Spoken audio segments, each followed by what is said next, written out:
Hello, hello, hello, everybody. Hello. Welcome. Hey, Beck, how you doing? Good, thanks, Josh.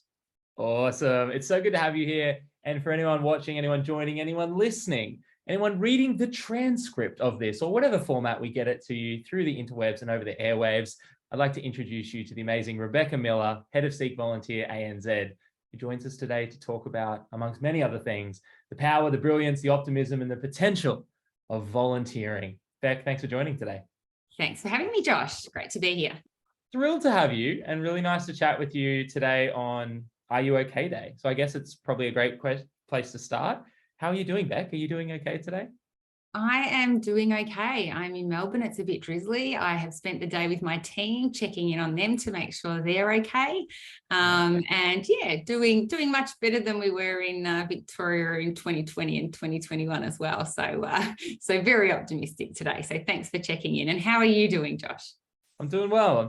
Thanks for asking. I first got asked this morning when I went for a surf this morning with a couple of my best friends, and I got out of the ocean, caught up with my partner and little baby boy, and we're at a cafe, and there was a guy sitting there in his high vis, like coffee right before work, and he was picking these little yellow flowers out of the ground and putting them on the tables and asking people if they were okay. So it was really a beautiful way to start the day. So yeah, I always find this day is very special, and it's nice to be talking about volunteering, doing good, helping people, and all that good stuff on today with you. Thank you. Cool. Thanks. A couple of things we want to cover today, and I think it might be nice just to like wind the clock back a little bit and get a bit of a sense of, you can take this question however you like. I guess it's a bit of a lazy question of where did it all begin for you, but what I'm particularly interested in is, when did you first come across volunteering as a concept, or when did you start volunteering? And second part of that question, when did it go from something that was, something that you did, to something that perhaps you were passionate about and saw a potential career in? Please feel free to answer any one of the 7 parts of that question. I will. But I will go way back, which is I'm a country girl. And in country and regional towns, if people don't volunteer, things don't happen. And so I was surrounded by people who probably didn't think of the word volunteering. They were just helping the community run. So I played a lot of sport, and, you're surrounded by everyone that's volunteering. You've got your local fire brigade who was full of volunteers. So at that time, I wasn't recognizing those things. But I think at a young age, it was pretty much in my fabric that you contributed to your community. And so that's sort of me as a person. And then from a career perspective, as I mentioned, I was pretty sporty growing up, and I started off in the sports industry, and then I moved to work for City of Melbourne in their sports marketing team. And working for a local council is, they are all about building, prosperous and safe and, flourishing communities. And so for me, that's probably where everything really kind of came together in terms of, people's contribution above and beyond, all the investment of business and government into a community, and how we as people kind of, I guess, make up that culture of that community and support each other. So both parts, I guess, from a personal growing up perspective, and then also from a career perspective. Yeah, that's cool. And for the career perspective specifically, lots of people do pathways in careers. They might go down one avenue and then they go, that's not really for me. I'll go down here. That's not really for me. It sounds like this is something that you started getting involved with and decided, you know what, maybe this is for me. What was it about volunteering, about what you saw, what you did, what you heard, what you thought? What hooked you? Yeah, so a couple of things. I mean, I followed my passion in my career, and anyone listening to this, you should. And, my passion initially was that sports and sponsorship area in marketing. And then I guess, moving through to having some time at a local council, moving through then, I actually worked for a bank, for National Australia Bank after that. And I never grew up thinking I wanted to work for a bank. But at the bank, I ran the largest employee volunteer program for NAB. So 40,000, people. And how can we, leverage their 2 days a year that they get of volunteer leave to do good in the community? And I guess for me, it's just, watching it's a two-way street. And I think that's the thing, you know, volunteering adds so much value to the community, but find me someone that doesn't feel better about themselves after they've gone and volunteered. And so for me, it started there. And when I left NAB after many years, this role at Seek came up. I was keen, balancing again that passion, but with a bit of a career aspiration to get a bit into the tech world, the way the world was heading. And this miracle role came up, which combined, you know, a really good career path with something that I'm really passionate about. So, you know, I will say everyone's career looks really strategic in hindsight. It's still about opportunities, you know, popping up. But, you know, you can't go wrong if you keep following your passion in areas and have a bit of a business, you know, mind alongside of that. Yeah. That's really cool. I like that overlap between what's good for the community and then also, I think you said something like, you know, find me someone who doesn't also personally benefit. Yeah. And they talk about that a lot when it comes to financial giving, so philanthropy and things like that. And even with volunteering, you know, like at the end of the day, people want to have a social impact, but they know they want to do that because it also makes them feel good about themselves. But that's okay. It doesn't have to be, I just want to give to others, you know, whether that's, you know, 90-10, whether that's 50-50, you know, the world is a bit of about, you know, like mutual benefit. So yeah, as I said, find me someone that doesn't feel good after they've given a few dollars or a bit of their time to their community. It's really good for the soul. So we know on Seek Volunteer that people essentially volunteer for 3 reasons. So if we look at the reasons, about 40% of people are volunteering to have a social impact and get that warm, fuzzy feeling. About 20% of people are volunteering to have a connection. So have a connection with people, a community of people, or a cause. They're looking for something, might be, you know, an older person replacing life in the workforce. It might just be someone who's a little bit more introverted, looking for a connection. Very different reasons, but always looking for a connection in some way. And then the other 40% is people looking to volunteer to progress their career. And trying to find a way to, you know, if they don't have that paid work experience in the role or the industry that they're going for, just trying to get a leg up on their resume or for their interview questions, and really trying to understand how they can use volunteering to progress their career. So they're at a high level, you know, the 3 reasons that we see people volunteering. I love that. Do you think those are 3 reasons that young people, students, should get involved in volunteering? Do you think does it translate for a young person to have an impact and feel good, to make connections, to get ahead in their career? Yeah, absolutely. And I kind of pitch those that people do it for one of those 3 reasons, but a lot of people do it for all of those 3 reasons. And I would definitely say from a young person's perspective, you know, all 3 reasons are really valid, and you can get all 3 outcomes from one volunteering experience as well. So from a young person's perspective, you know, if I go from, you know, straight into that career position, a lot of us don't have, you know, going for that first career job, you don't have the right paid work experience to actually put on your resume. And we did some research. I'll do a little plug for Seek Volunteer. You can check it out in our footer on Seek Volunteer. The research is called Putting Your Volunteering to Work. And what we looked at is we interviewed 450 hiring managers. So HR people out there who are recruiting people. And we did 12 in-depth interviews to really ask them, you know, everyone says, yeah, of course we value volunteer experience, but it was, what do you value? And the key to that was that it was relevant. You need to, you know, really think about its relevance to the role or the industry or the type of organization you're looking to actually apply for a job for.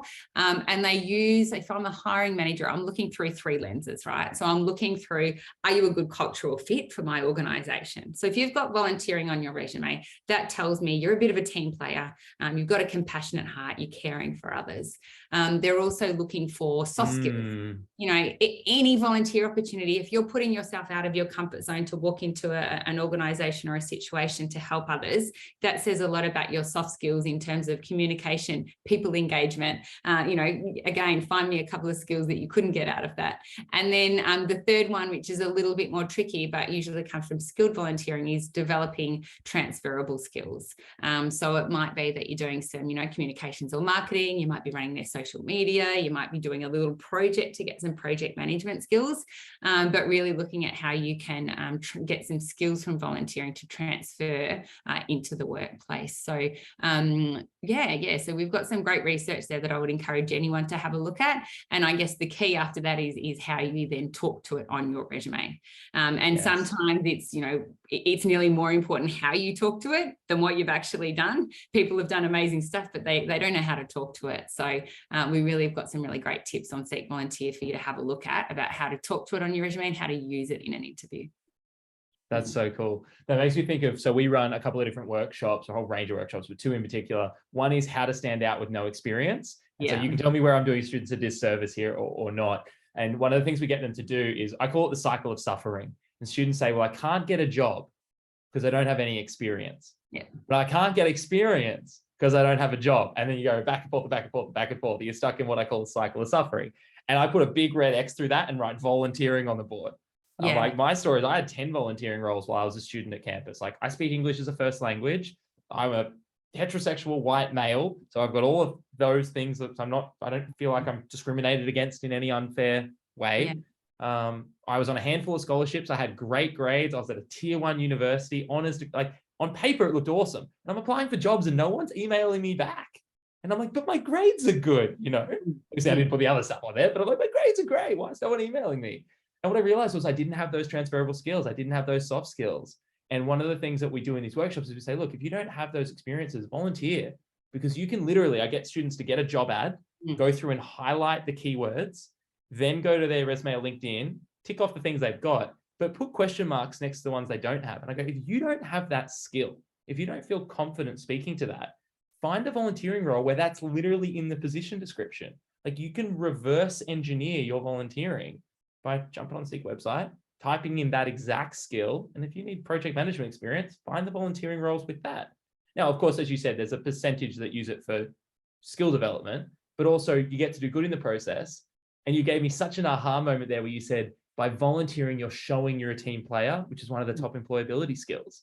So when we do the next workshop with them 6 months later and we say, how do you sell your skills to employers? We essentially do that process again, but from the other end. We say, how do you talk about this on LinkedIn, in a resume, on a cover letter, in a job interview? And it's been so interesting to read the data that, and correct me if I'm wrong here, but my understanding from an old Seek report was nearly 70% of employers were saying, look, if you're passionate, if you've done some volunteering, like, we value that. We value those relevant skills. We want to see them. Tell us about them. Don't hide them away. And particularly, I mean, unemployment right now is so low, and they're predicting it's going to be low until about 2025. So the ball is in the court of people going for the jobs, because there's a lot of jobs out there. So it is all about how you can talk to that experience, and they're not going to care if it's paid or unpaid. And that's how I talk about it. Sometimes the word volunteering, I'm like, I have a love-hate relationship that's interesting with it. I really do, because I feel like, on your resume, it should just be experience. How did you get the experience that you've got? And particularly, when you get to the interview stage, and you're answering questions, there's no need to point out it was volunteering or not. Here's an example of when I was blah. And if it happens to be in your volunteer situation, great. They just want to know that you've got the experience. They don't care how you got it. Yeah. That's such a great distinction there between the paid and unpaid, or even just putting it under experience. Like, one of the things that's really interesting, if you jump onto a LinkedIn profile, it says experience, not necessarily work experience. Now, it has volunteering down the bottom, but I know lots of people, like, my second thing on my resume, on my LinkedIn, is my company. And then underneath that is a voluntary role. Because that's my other current role, is volunteering a whole bunch of hours. So when people say, what do you do? I say, I do these things. I want people to know that. The biggest mistake people make is separating them and then having, volunteering and then just writing one dot point. You wouldn't write that about a job, one dot point, organization and the year or something. It's like, you talk to it in the same way that you would talk to, any work experience that you might have, or will have one day. So really flesh it out. Love that. Yeah. Love that. I want to double click on something you mentioned before, that 40% of people who volunteer for social good. I'd love to know, obviously we're coming through and still going through COVID and the consequences. The world's changing. There are lots of things on the news and on social media about the problems in the world, and we would need to be aware of them. I'd love to know from your perspective, obviously speaking with lots of organizations who look for volunteers and people who get volunteering. Why is volunteering important now? Why is it important in Australia? And how does volunteering, like in a practical, real sense, how does it make the community a better place? I look at it through two lenses, right? So the extra manpower that volunteering creates one of two things: greater capacity to deliver services, because you're another body. You're another body delivering that service in some way in that chain of events, or you're adding capability because you're bringing skills to a sector, not-for-profit sector, or, social enterprise sector or beyond, government services that, quite openly right now is really challenged in terms of the type of people that they can attract to the sector when you're dealing with tech industries and other industries who are starting to pay so much more money, right? Wow. And so, the money isn't infinite. A lot of the not-for-profits rely on their funding from either government or philanthropy. So it's a bit limited, which is why you're then starting to see the evolution of the social enterprise sector as well, where they have their own revenue models. So we are now on Seek Volunteer open to certified social enterprises as well, because we really want to support that growing sector, because they're doing some great stuff, and it's a really it's a better sustainable business model. But at the end of the day, the money isn't infinite for paid resources in that area, and there are some really great rewarding roles that people can do.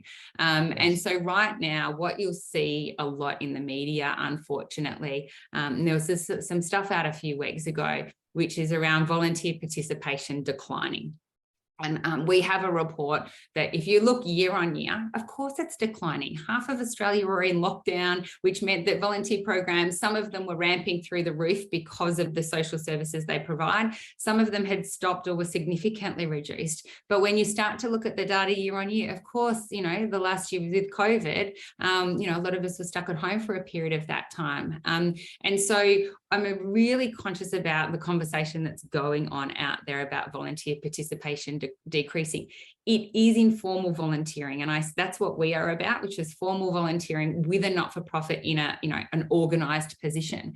But what's been happening over the last few years, and this is what the next generation, I'm going to sound very old, never make myself sound old, are good at, is the rise of informal volunteering, which is what happened during COVID, when you might have taken your friend a coffee or your neighbour a coffee when they were in isolation. We did all of these things, which go back to my example of being a country girl, that just had to happen to keep our community safe and happy during that period. And we were all doing it, but it's probably under the tag of community service, right? And then you have natural disasters and things like that, where people don't think twice, but the power of social media, rallies people, and, people, if you looked at it and could measure that informal volunteering over the last couple of years, we may very well be streaks ahead, but unfortunately the conversation is around the formal metrics, notwithstanding that organised formal volunteering is decreasing, and those organisations do need volunteers. But I think it just needs to be a bit of a balanced conversation, and we can't whack Australians over the head and say, where are you? Because we have been doing stuff. So that's my view on a bit of the commentary that's going on out there at the moment. Yeah, that's really interesting. You gave me two really nice distinctions there. One, that idea of the body and the skills. And sometimes people go, well, I've already got the thing for my resume, so why do I need to volunteer? And my argument based on what you just say would be, well, that's the exact reason you should volunteer. Like, you're not just a body who's unskilled. You're a body, like, yes, you can bring skills, yes, you can bring a body, but I'd say there's probably tell me if I'm wrong, probably a multiplier effect. Yeah. Like, if you've got skills and you can then go and volunteer and contribute something that's not, nothing wrong with unskilled labor and helping out, that's all amazing. But if you're an accountant, if you can do social media, if you're an actuary, if you're a photographer, if you're a musician, and you can bring that, you might bring something to an organization that they'd never even considered asking for, or didn't have the resources to hire for. Well, that's right. And I think one of the exciting things about the future is, I think that a lot of volunteering has been organisation-led. We've been relying on them to think of what they need. But my hope in the activists coming through and the energy of younger people at the moment is, my kind of advice would be, if you feel like there's something that you need that would be great for your resume and you can't find it, go and create it. Approach an organization. Start telling people in your network that you're looking for that, because people will, you know, in a heartbeat, you'll have a chain of conversations and someone will go, I'd never thought of that. And so that's kind of that reverse engineering of volunteer opportunities out there. I guarantee, you know, very few organizations would say no to any of that help, particularly if it's something that adds value that they haven't thought of. Yeah. That's such a clever way to frame what someone might perceive as a weakness or a gap, something they don't yet have on a job interview. They read a job ad and they say, oh, I don't have that skill. To say, hey, I want to develop this skill. Does anyone need this skill? Or to flip that and to say, hey, I've got this skill. I want to improve it. Like, hey, I've done a little bit of video design. I've done a little bit of podcasting. Does anyone need a podcast made for their organization? And someone go, yeah, come and host our podcast. And all of a sudden you've got an opportunity that, as you say, you've created. And that's what I guess you describe more as like volunteer-led as opposed to organization-led. Is that the insight? Absolutely. Absolutely. Cool. Yeah. That's really interesting. I want to touch on one more thing. You've been so amazing at preempting some of the questions I wanted to ask you about. I wanted to see what you thought about that.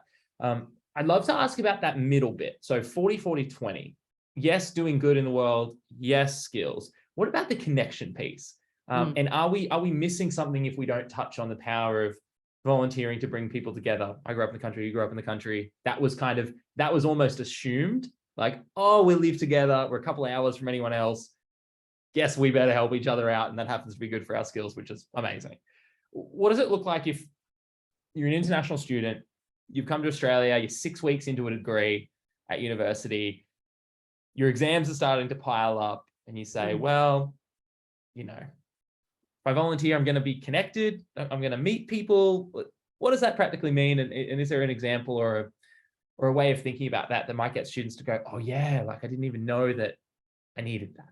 Yeah, it's really interesting. So we know that most people now want more flexibility or want to just go in, do the opportunity and get out of there, right? People really, they're scared to commit. But what happens is organizations are really looking for a longer term commitment. And what that is about is just efficiency for them. Because if I onboard Josh once and you turn up every week, it's easier for me than onboarding a new Josh every single week. So there's a practicality to it. But we know that young people want to try a lot more different things and just go, I just want to come for half a day or this or that. The first point to that is if you're doing something for your resume, you kind of need to make some level of commitment. We kind of say like 2 to 3 months. However, whatever time commitment that means on a weekly basis varies. But to show those things I mentioned before about suitability for culture, team play, you've got to show some sort of commitment.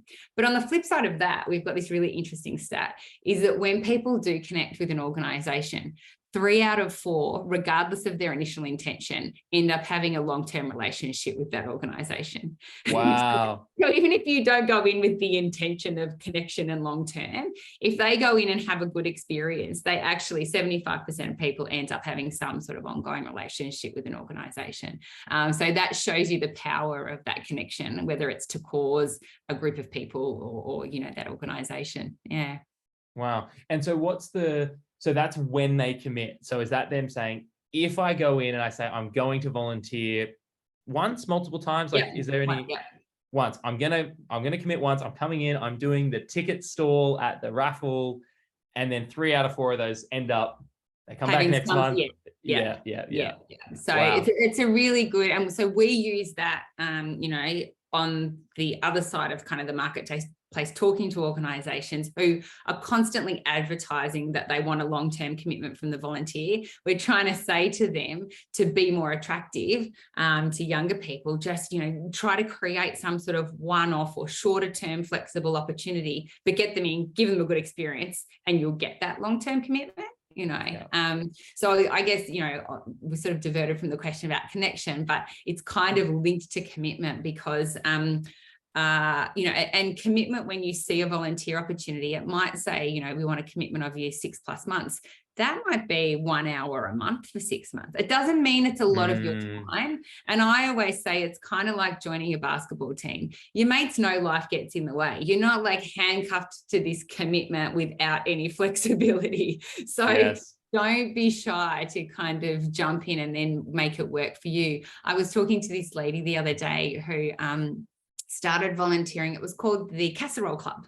And it was about looking after and keeping an eye on people who live by themselves. So the idea was you would cook a casserole once a month and take it over to this person's house and just check on them. And she just 7 years ago, she started this relationship with this older person in her suburb. 7 years later, that's reversed to be they connect they over the phone once a week to just check in on each other.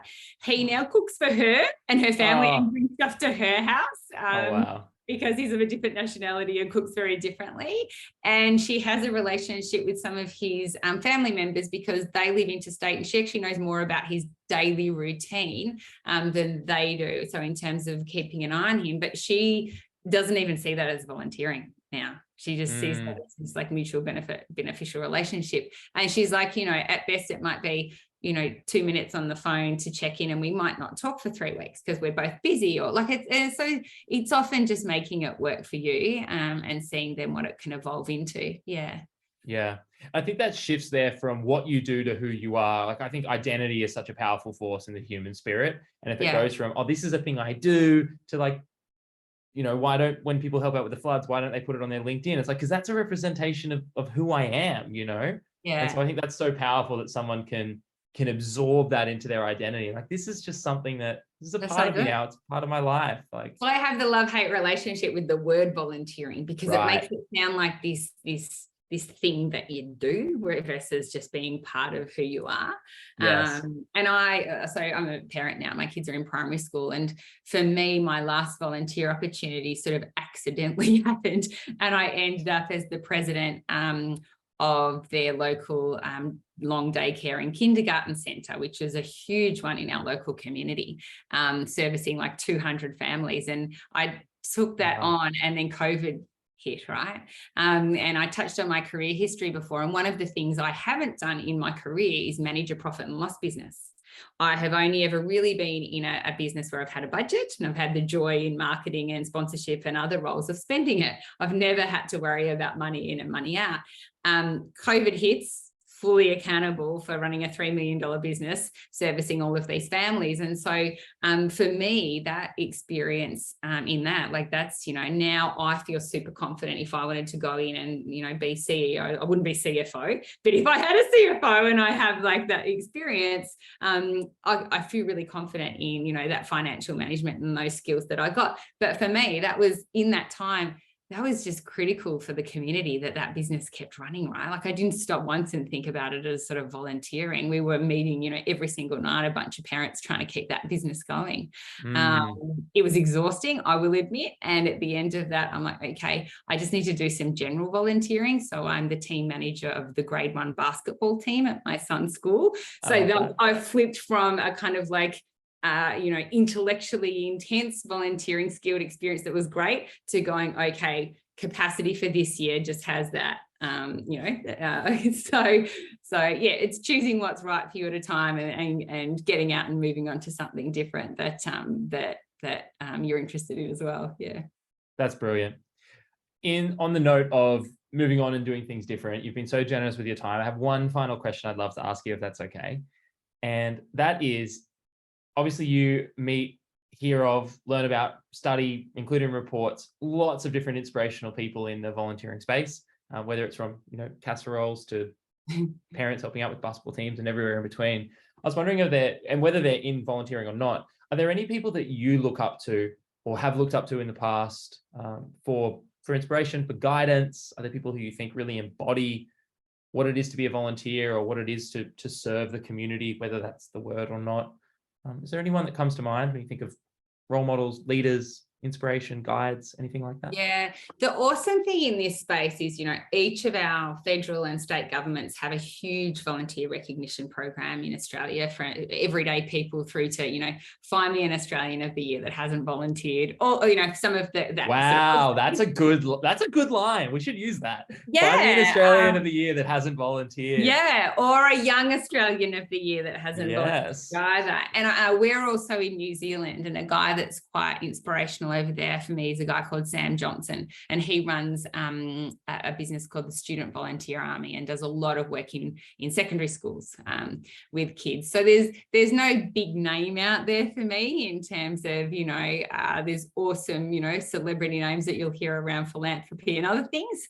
Sure. But people like Sam, and, if you ever want to get inspired, just look up that list of people who have been nominated in your state for their local volunteer awards, because they're great. But most of the time you'll find what I said earlier, a lot of them are regional people, keep, doing what you need to do to keep communities going, and people who have just connected to really passionate causes as well. And, when you look at those examples of people who are quite inspirational, sometimes you're like, how do they fit it in? But it doesn't mean they've been doing it forever. They've probably had breaks when life got busy, or they went to Europe for 6 weeks, or don't be worried about that commitment is what I always say to people. So, but yeah, check out the work Sam's doing in New Zealand, but there's also lots of great people in Australia as well. Yeah.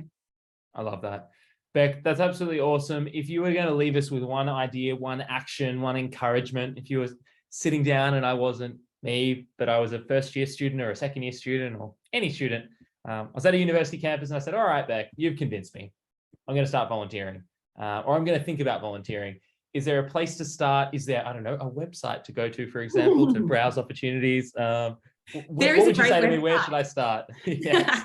And we have the URL volunteer.com.au. So even if you Google Awesome. it, you'll probably come across it. And people often ask me, what are some of my favorite opportunities on there? And there's all the skilled ones, but I also, I cycle a bit now. One of my favorite volunteer opportunities on there, which I never did, and I should have, because I talk about how much I loved it, was down in Geelong. And it was someone who had lost their eyesight, who was looking for someone on every Saturday to go for a tandem bike ride with them, so that they could not lose that feeling. They loved bike riding too, but obviously needed someone to be on the front of the tandem bike. So there's some things like that, a simple hour out of your week can actually really impact someone else's life. So, there's stuff you can do indirectly, I guess, through an organization, but you might end up, a bit closer to someone, really helping them. And it's pretty life-changing for those people. Yeah. That's incredible. Beck, thank you so much. We're going to be steering a lot of students your way. And we already do. Your links are embedded in all our courses and websites. And I literally was screen sharing the website today, sharing it with the students. So thanks for all the work you do. And on behalf of our team, just a huge thanks for your time today. Thanks, Josh. Awesome. Thank you.